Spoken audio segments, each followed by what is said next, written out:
Bertafakur tentang sejarah yang sudah berlalu pada satu ketika dahulu adalah untuk kita mengambil ibrah, mengambil pengajaran daripada apa yang berlaku pada sejarah silam.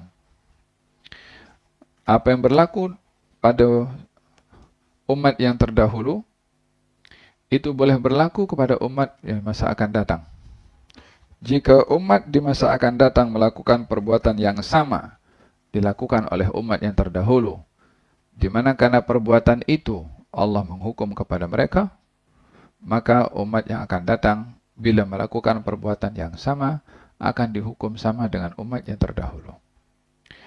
Agar supaya tidak berlaku hukuman berupa musibah, berupa bala dari Allah kepada umat yang akan datang perlu belajar kepada sejarah umat yang terdahulu. Dalam ayat ini Allah Subhanahu wa taala berfirman, berapa ramai kami telah binasakan umat-umat sebelum mereka, sebelum umat Nabi Muhammad SAW. Min qarnin, daripada banyak kurun. Daripada sejarah para anbiya dan rasul, Nabi Muhammad adalah Nabi yang terakhir.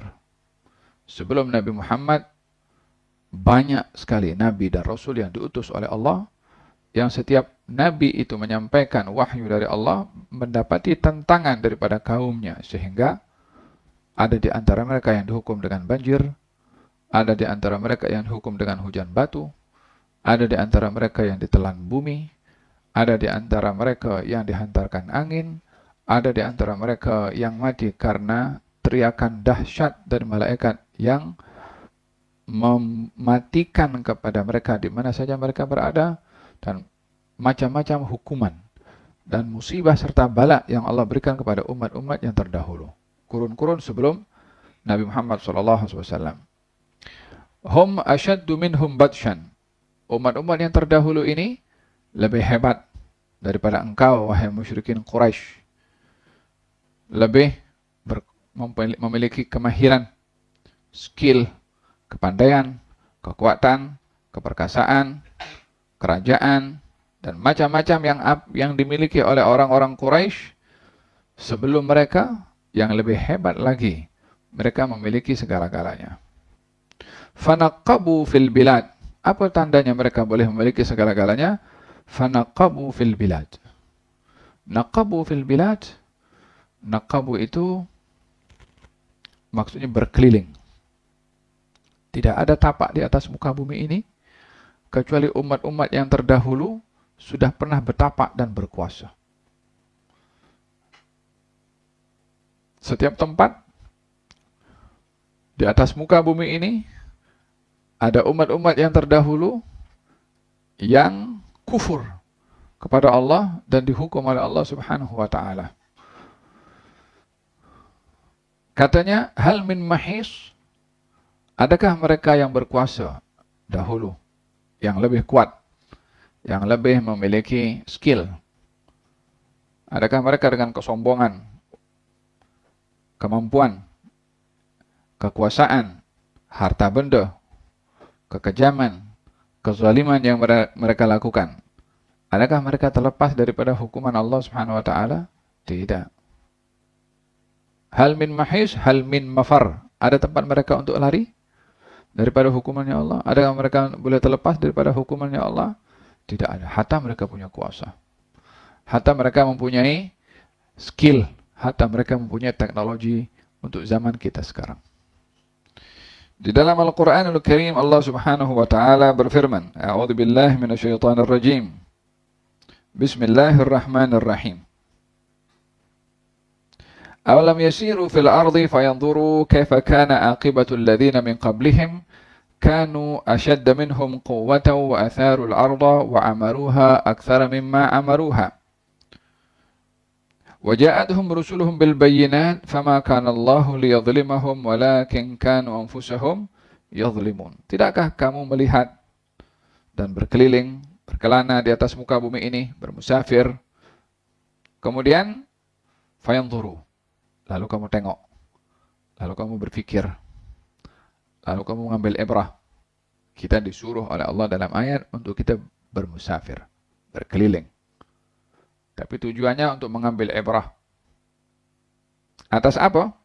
Kaifa kana aqibatul ladzina min qablihim? Bagaimana nasib umat-umat sebelum mereka, yakni sebelum kita lah, umat yang terdahulu.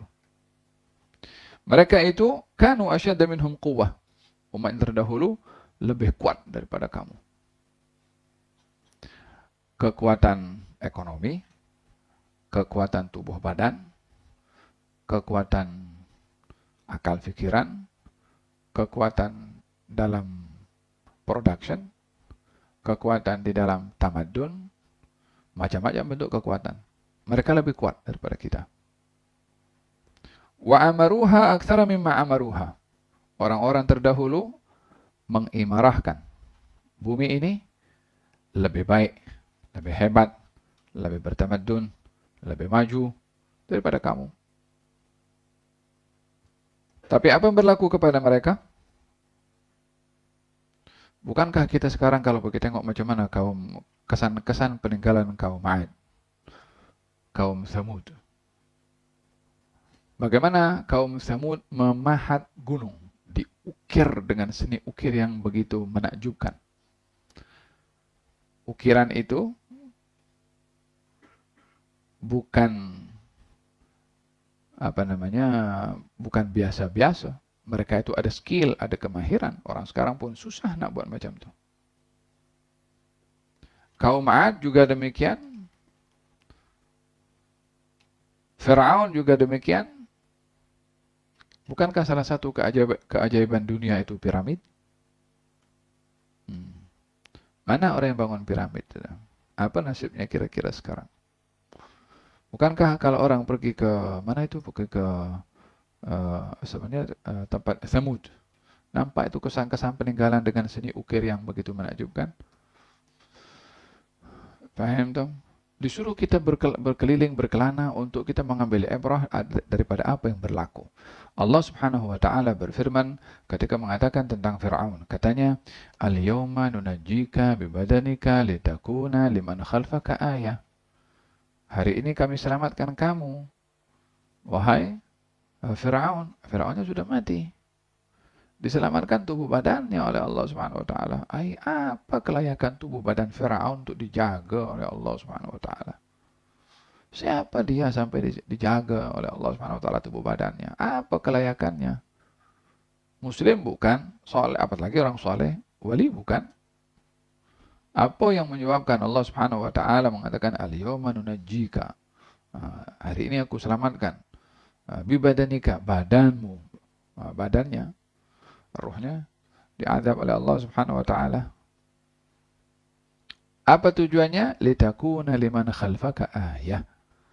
Supaya menjadi pengajaran kepada orang di belakang kamu, wahai Firaun. Yani Allah Subhanahu wa taala menyampaikan khitabnya ini adalah kepada manusia, kepada umat setelahnya Firaun, supaya belajar daripada apa yang Allah berikan kepada Firaun berupa hukuman. Yang sombong, tengok Firaun. Yang zalim dengan kekuasaannya, tengok Firaun. Yang dia gagah dengan ketentraannya, tengok Firaun. Macam zaman kita sekarang kan, yang bangga dengan nuklirnya, yang bangga dengan teknologinya, yang bangga dengan naik ke bulannya, yang bangga dengan paham tu? Dia hanya waktu saja. Waktu saja yang ditentukan oleh Allah untuk kehancuran. Bila Allahu a'lam, itu Firaun ketika dihancurkan oleh Allah, dia makan masa. Hanya Allah sahaja yang tahu. Intinya adalah kita diperintahkan oleh Allah untuk mengambil ibrah dan mengambil pengajaran daripada apa yang berlaku kepada umat yang terdahulu. Faham dong? Bagaimana umat Nabi Syuaib dihukum disebabkan oleh karena bisnis yang tidak jujur. Timbang menimbang yang tidak adil. Jual beli yang bersifat monopoli. Kesan peninggalan mereka masih ada sampai sekarang untuk kita belajar bagaimana orang yang dia ketika terjun dalam perniagaan, dalam berbisnis untuk menjaga kejujuran, karena sebelum kita ada orang yang juga berbisnis tidak menjaga kejujuran. Yang satu dihukum oleh Allah karena gila kuasa dan juga zalim dengan kekuasaan. Yang satu dihukum karena arogan dengan kekuatan. Yang satu dihukum karena bangga sombong dengan kekayaannya seperti Qarun. Yang satu bangga dengan skill dalam reka bina bangunan seperti Haman. Ada semua contoh-contohnya dalam Quran supaya kita mengambil ibrah di zaman kita sekarang. Wa kama halakna qablahum min qarnin hum asyaddu minhum batshan fanaqabu fil bilad. Yani naqabu fil bilad itu macam menguasai di setiap tempat. La yaghurrannaka taqallubul ladzina kafaru fil bilad mata'un qalil thumma ma'wahum jahannam wa bi'sal mihad. Kamu jangan terpedaya, jangan tertipu dengan orang-orang yang arogan. Kami polisi dunia. Kan macam satu negara itu kan, kami polisi dunia. Yang cipta dunia kah apa? Siapa? Enggak punya atuk yang ciptanya. Siapa yang ciptakan dunia ini? Macam siapa yang lantik awak jadi polisi di dunia? Siapa yang bagi wewenang kepada awak untuk mentadbir dunia? Faham tuh? Sombong dengan teknologi. Kita boleh pergi satelit. Kita boleh hantar spy daripada atas, boleh kawal dunia. Sebab mereka boleh kawal katanya dengan satelit. Faham tuh? Yang sebelum kamu lebih gila daripada kamu dalam kekuasaannya, dalam sombongnya, hancur juga. Tak mau sedar ke? Tak mau ambil ibrah ke?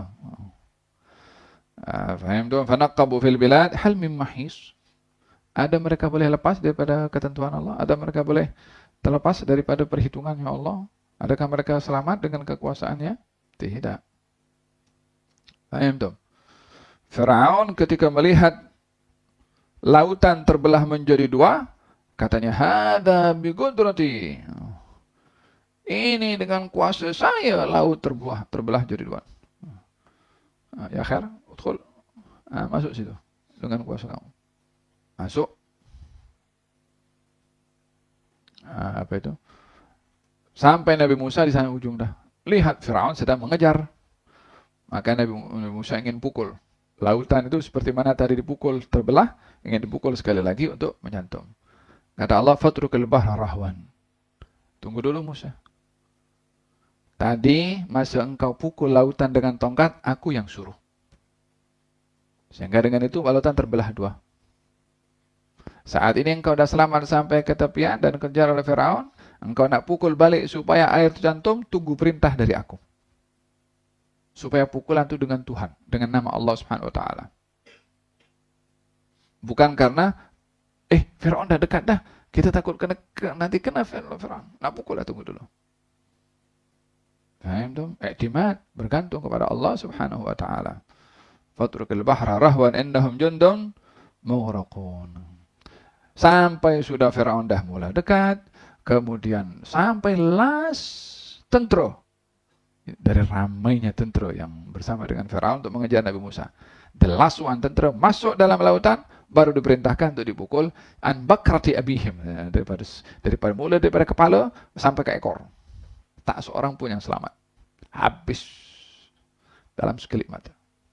Kam taraku min jannatin wa uyun wa zuru'in wa maqamin karim wa na'matin kanu fiha fakihin kadzalika wa awrathnaha qauman akharin fama bakat 'alaihim as-sama' wal ardu wa ma kanu munzirin. Berapa banyak yang ditinggalkan oleh Firaun yang dengan tentronya, dengan menterinya, dengan kekuatannya yang kejar kepada Nabi Musa, yang kata aku Tuhan kamu yang tertinggi.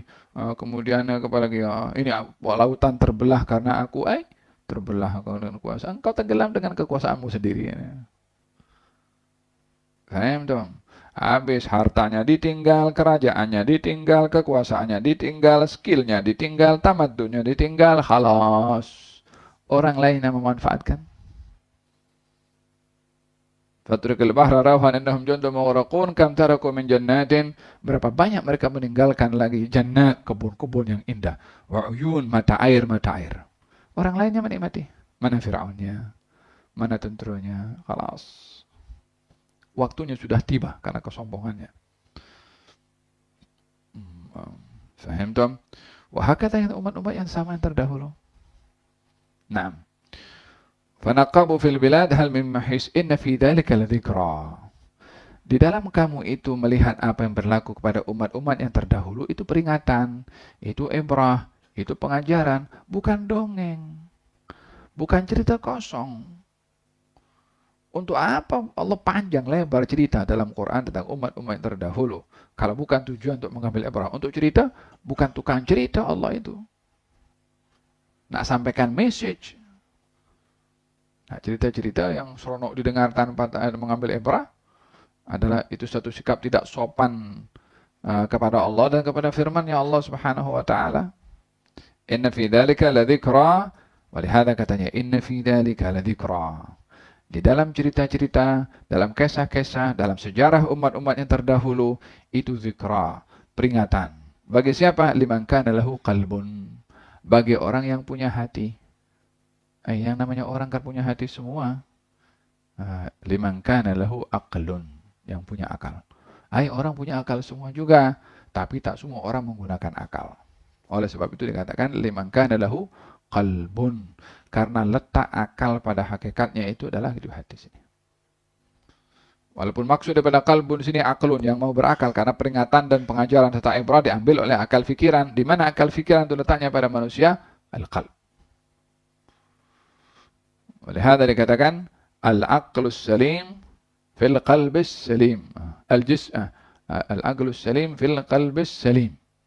Akal yang sehat terletak pada hati yang sehat. Faham dong? Liman kana lahu qalbun.